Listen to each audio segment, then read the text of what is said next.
ოდესმე გიფიქრიათ, რომ არსებობს ერთი უხილავი ხაზი, რომელიც ჩვენს პლანეტას ორად ყოფს. ისეთი ხაზი, რომელიც გლობალურ უთანასწორობას ისე ხსნის, როგორც ვერც ერთი სხვა საზღვარი. მოდით, დღეს სწორედ ამ ხაზს გავუყვეთ და ვნახოთ, რატომ არის ჩვენი სამყარო ისეთი, როგორიც არის. აბა ერთი წამი დაფიქრდით.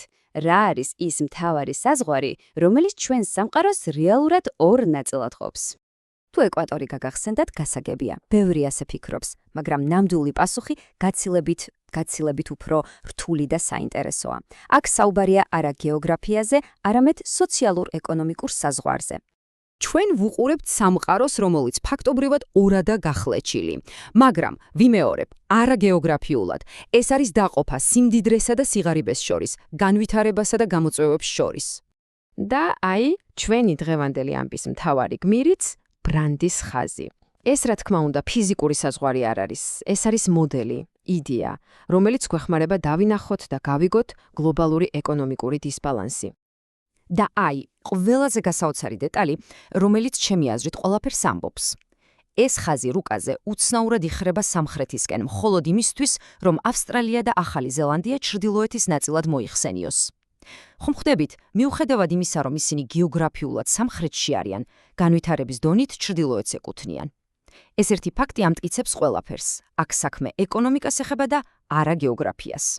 კარგი, მაშ როგორია ცხოვრება ამ უხილავი საზღვრის ორ მხარეს? მერწმუნეთ, კონტრასტი იმდენად დიდია, თითქოს ორი სხვადასხვა პლანეტაა ერთის ნაცვლად. დავიწყოთ ეკონომიკით. ჩრდილოეთი, ასე ვთქვათ, პოსტინდუსტრიულია, ანუ მისი ძალა მომსახურების სფეროში, მეცნიერებასა და ტექნოლოგიებშია. სამხრეთი კი ძირითადად დამოკიდებულია იმაზე, რასაც მიწიდან ამოიღებს. იქნება ეს ნავთობი, ყავა თუ სხვადასხვა მინერალი. დემოგრაფიული სურათი ხომ საერთოდ დრამატულად განსხვავებულია. ჩრდილოეთში ერის დაბერების პრობლემა დგას. ცოტა ბავშვი იბადება, ადამიანები კი დიდხანს ცოცხლობენ.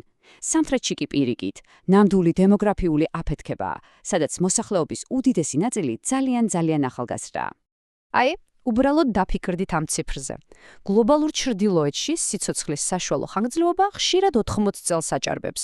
ეს განვითარების და ცხოვრების ხარისხის ერთ-ერთი ყველაზე მკაფიო მაჩვენებელია.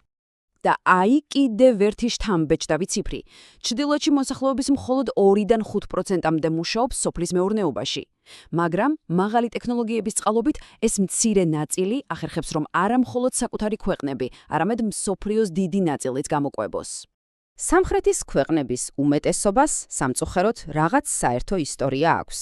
მათ აერთიანებთ კოლონიური წარსული, რომელმაც მათი ეკონომიკა ისე მოაწყო, რომ მხოლოდ ნედლეულის ექსპორტზე ყოფილიყო დამოკიდებული.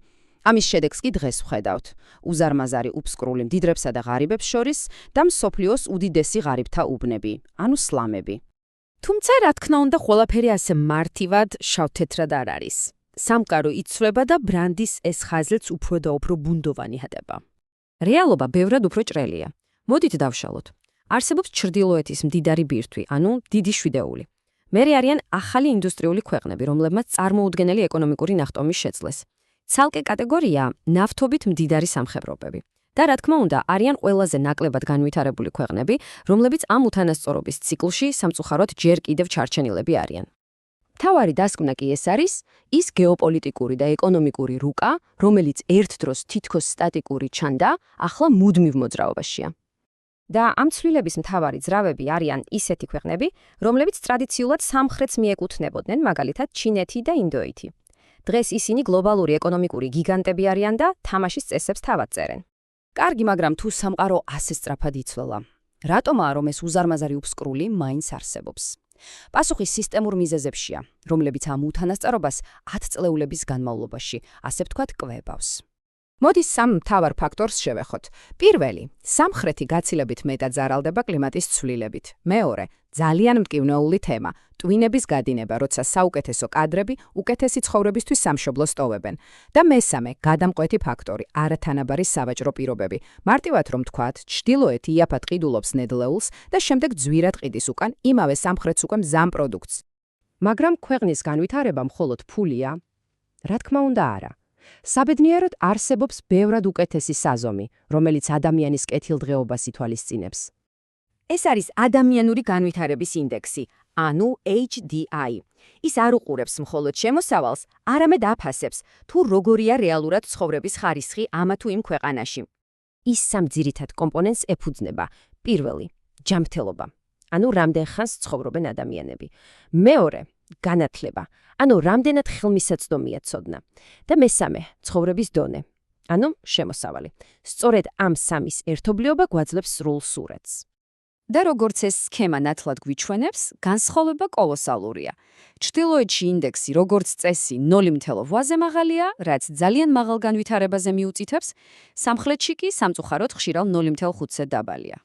და ბოლოს, მთავარი კითხვა მომავლისთვის.